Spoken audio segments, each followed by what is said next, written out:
It takes tremendous energy, resources, and deception to try to dominate the lives of others. In moving toward freedom, on the other hand, we have on our side the evolutionary life force and what Gandhi called satyagraha, the simple power of truth.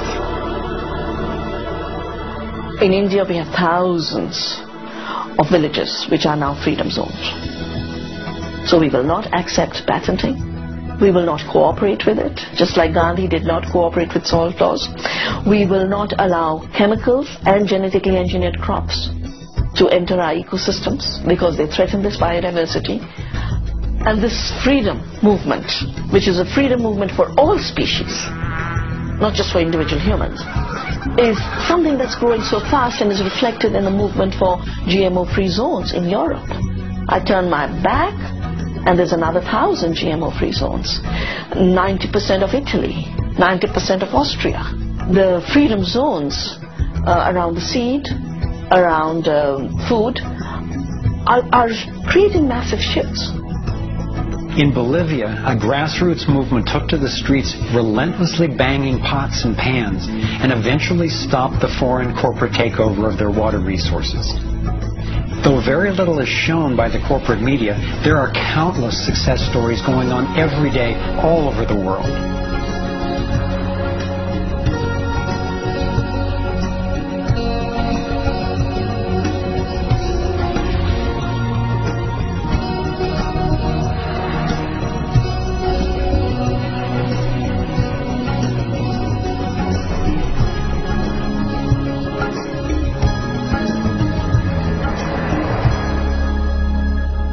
I wasn't willing to make this film until I knew there were responses that are a match for the crisis. And now the power of the internet enables us to share the breadth and the depth of this research. We've spent years creating a vast website, thrivemovement.com, that brings it all together and makes the information and what we can do about it accessible to everyone. Here you have your very own Navigator module to go deeper into the main subjects covered in the film: code, problem, and solutions. You can study strategies and tactics and connect with others to take high-leverage actions. Every fact stated in this film has been independently verified, and the reference is on our website. This sector navigator facilitates whole systems thinking that recognizes that actions in one area impact all the others. The center of the sector navigator is worldview, because it determines how we experience everything that happens within and around us. In every sector, you'll find critical issues, resources, group strategies, and individual actions to peacefully and productively affect real change. Our resource tree will link you to the people, organizations, and media that we most recommend to help you get more fully educated and engaged. I was encouraged to find that there are a minimum number of actions which, working together, can tip the scales. It's not endless. Once we see the big picture, we'll look at what each of us can do to help accomplish it. Let's take a look at the strategic antidotes to their economic domination. We need to stop any more bailouts of banks or corporations, dismantle the Federal Reserve, withdraw taxpayer support from central banking agencies such as the IMF and World Bank, allow development of alternative currencies and independent banks, and refuse international taxes. My main emphasis is on solutions in the U.S. because that's what I know best. But just as the predicament is global, so are the principles on which the solution strategies are based. Here are some tactical actions that we can take as individuals that don't take much time or money to make a real difference right now. Get informed, speak up, and connect with others. Bank locally. When we move our money out of the big centralized banks and into locally owned banks and credit unions, we defund the problem and fund the solution all in one move. Buy and invest responsibly. Every dollar you spend sends a message. Join the movement to audit and end the Federal Reserve. It's robbing us. Join a coalition to keep the internet fair and open. Don't let anybody take control over it. Support independent media. Get your information from diverse sources and think about who's funding the news you get. Support organic, non-GMO farming. Join movements to bring about honest elections, including traceable paper ballots and campaign finance reform. Congress can only be accountable to us when corporations stop funding them. Advocate for renewable and new energy technology. Bring the conversation about free energy out into the open. It will transform the power dynamic on this planet faster than anything in recorded history. Sign up for critical mass actions. It's a strategy to leverage our power by waiting until a huge number of us agree to participate before taking an action. Imagine 1 million of us acting in unison.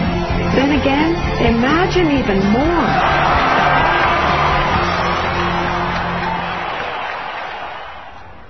I've been inspired by how many grounded solutions and real-life problem solvers there actually are. Akila Sherrills is one person whose work especially touched me. He helped broker a gang truce between the Crips and Bloods. One of the things that we discovered in the process of waging peace in the neighborhood was that conflict is healthy. You know, it's unresolved conflict that actually leads to violence. When we first launched the peace treaty, we had a lot of success in our first year. Gang homicides dropped 44% in the neighborhood based upon our actions.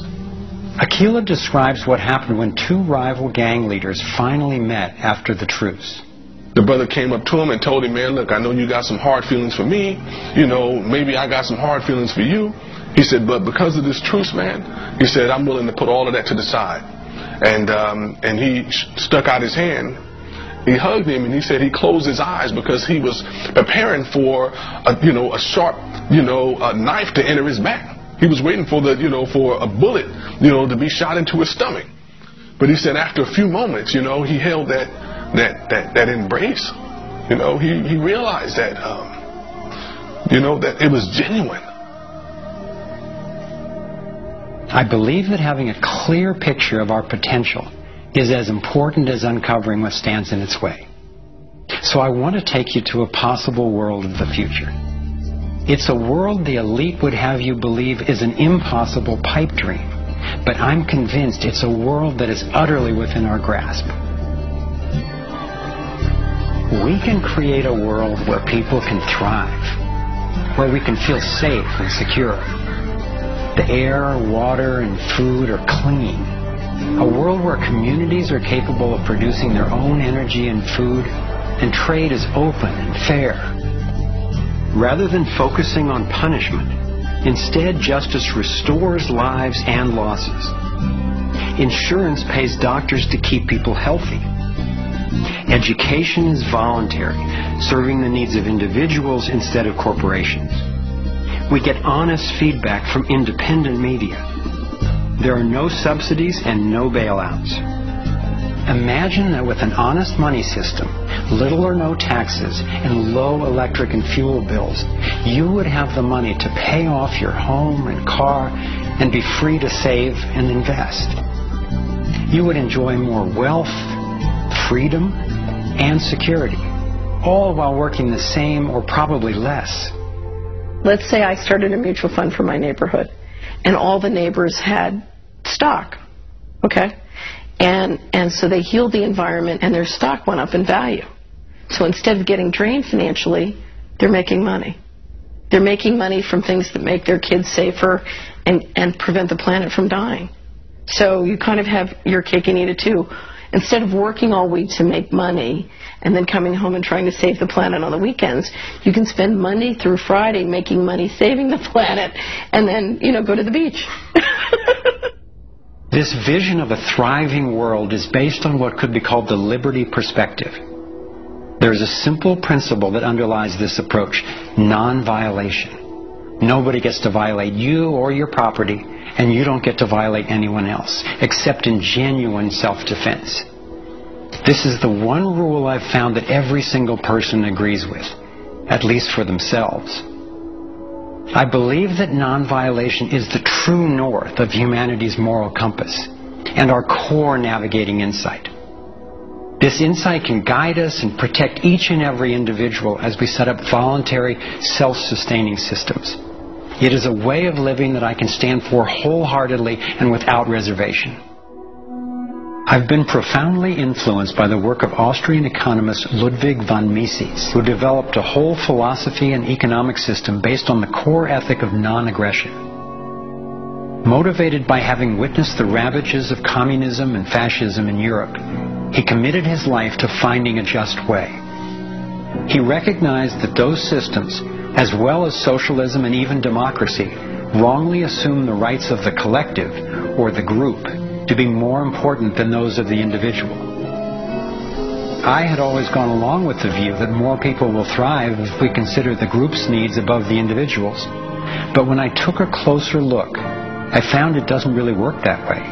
In the name of what's best for the group, governments have been responsible for most of the war, death, and destruction on the planet. More than 200 million individuals were killed in the 20th century alone. So how would applying the principle of non-violation change this dynamic? It would take us from incremental change of a fundamentally flawed system to a complete transformation where not just some, or even the majority, but everyone could truly have the opportunity to thrive. In order to implement the principle of non-violation, it makes sense to me to honestly re-examine our past, because it doesn't work to try to build a healthy living system on top of an unhealthy one. We have to go back to the most fundamental acts of injustice upon which the country was founded, in the seizure of the lands of the people and the slaughter of their women and children, and the rendering destitute most of the remnants of these people is such a grievous wrong that we believe that we have to deal with that, to come to grips with that in a fundamental